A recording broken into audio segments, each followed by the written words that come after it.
안녕하세요. 더원경래입니다. 오늘은 대출 신청 시 서류상 소득이 없는 분들이 대출을 받을 수 있는 추정소득에 대해 알아보겠습니다. 일단 대출을 받으려면 기본적으로 소득이 있어야 합니다. 또한 그 소득은 실제 통장에 입금되는 실질소득이 아니라 서류상 증빙이 되는 소득이어야 합니다. 그런데 부동산을 담보로 하면서까지 대출을 받는데 대출자의 소득이 왜 필요할까 궁금하실 수 있습니다. 하지만 금융기관은 부동산을 담보로 대출을 해주고 해당 부동산을 경매로 넘겨 채권을 상환받으려는 목적이 아니라 대출 이후 대출 금액에 대한 이자를 받으려는 데 목적이 있습니다. 그래서 금융기관은 대출 계약 시 대출자의 이자 지불 가능 여부 및 지불 능력을 판단하며 그 기준이 바로 대출자의 소득입니다. 그리고 그 소득은 서류상 증빙되는 소득이어야 하고 대표적으로 회사원이라면 연봉이라 말하는 근로소득 원천 영수증, 사업자라면 소득금액 증명원입니다. 하지만 직업특성상 소득신고 없이 현금을 받는 프리랜서라든가 사업자인데 세금 문제로 인해 소득신고를 낮게 한 경우 또는 잠시 퇴사로 인해 현재 무직이거나 전업주부이신 분들은 소득자료가 전혀 없고 소득 금액이 너무 낮아 대출을 받기가 어렵습니다.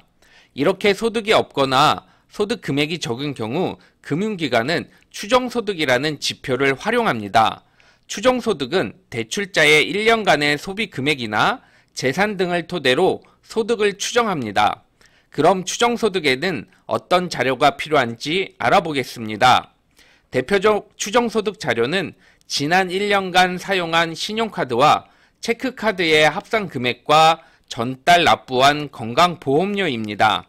이때 추정소득 자료는 한 가지만 있어도 되고 둘 다 있다면 둘 중 추정소득이 높게 나오는 자료를 기준으로 대출 금액이 산정됩니다.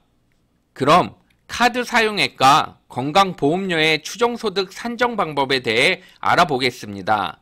카드 사용액으로 추정소득을 산정하는 방법은 전년도 신용카드와 체크카드의 합산 금액의 2배가 추정소득이 됩니다. 예를 들어 내 카드 사용액이 2천만 원이라고 한다면 추정소득 금액은 4천만 원이 됩니다.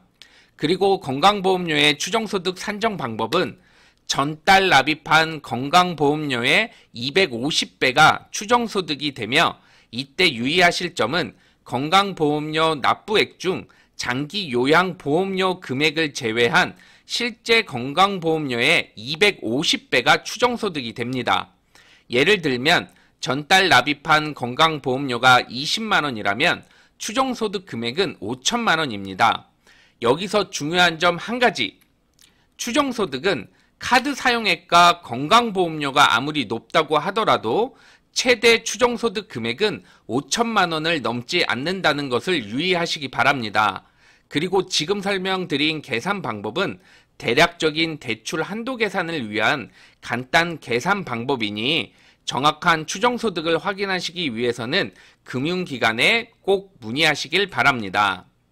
자, 지금까지는 추정소득 산정 방법에 대해 알아봤다면 이제부터는 추정소득이 적용되는 대상 및 기준에 대해 알아보겠습니다. 첫 번째로 추정소득은 모든 부동산 대출에 적용되지 않고 주거용 부동산 및 오피스텔에만 적용이 됩니다. 즉 토지, 공장, 상가 등 다른 부동산에는 적용되지 않고 다만 참고소득 자료로는 사용됩니다. 그래서 추정소득이 적용되는 부동산 종류는 아파트, 빌라, 주택, 오피스텔입니다. 두 번째로 추정소득은 소득이 없거나 서류상 소득이 2,400만 원 미만인 경우에만 적용됩니다. 즉 내 소득이 2,400만 원 이상이라면 추정소득이 적용되지 않습니다. 예를 들면 내 근로소득 원천 징수액이 2,800만 원이고 카드 사용액이 2천만 원인 경우 서류상 소득은 2,800만 원이고 추정소득은 4천만 원이 됩니다. 하지만 서류상 소득이 2,400만 원을 넘기 때문에 대출에 적용되는 소득은 추정소득 4천만 원이 아니라 서류상 소득 2,800만 원이 적용됩니다.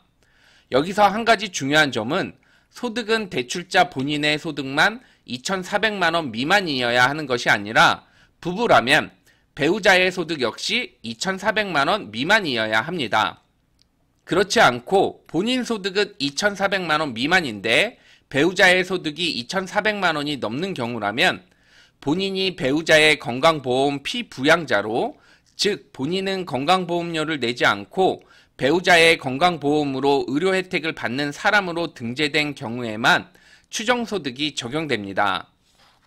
그래서 추정소득으로 대출을 신청하는 경우 금융기관에서는 배우자의 소득자료와 국민건강보험 자격득실 확인서도 같이 요구하게 됩니다. 그리고 소득 자체를 신고하지 않은 분들은 소득서류 자체가 없기 때문에 이 경우에는 소득 없음 사실증명원을 제출하시면 됩니다. 지금까지 추정소득에 대해 알아보았습니다.